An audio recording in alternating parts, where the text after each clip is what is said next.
നമ്മൾ ഉണ്ടാക്കാൻ പോകുന്നത് നമ്മുടെ സദ്യയുടെ കൂടെയുള്ള പാവയ്ക്ക കിച്ചടിയാണ്.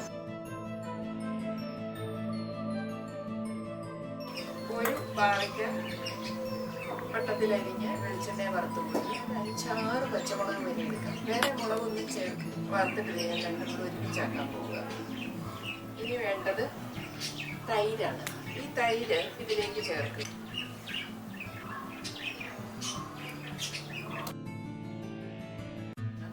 ചിരകിയ തേങ്ങ 3 സ്പൂൺ എടുത്തു.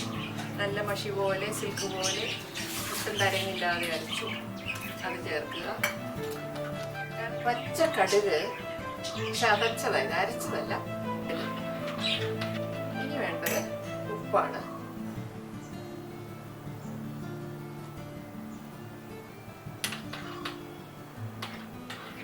ഇപ്പൊ ഇത് കൂട്ട് ശരിയായി കഴിഞ്ഞു. ഇനി ജസ്റ്റ് കടുക് വറക്കുക. വെളിച്ചെണ്ണ ഒഴിക്കാം.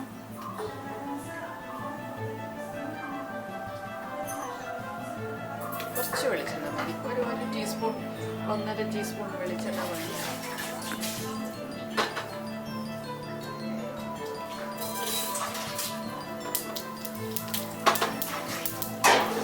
മുളക് കരിവേപ്പിലയും കൂടെ ഇടാം.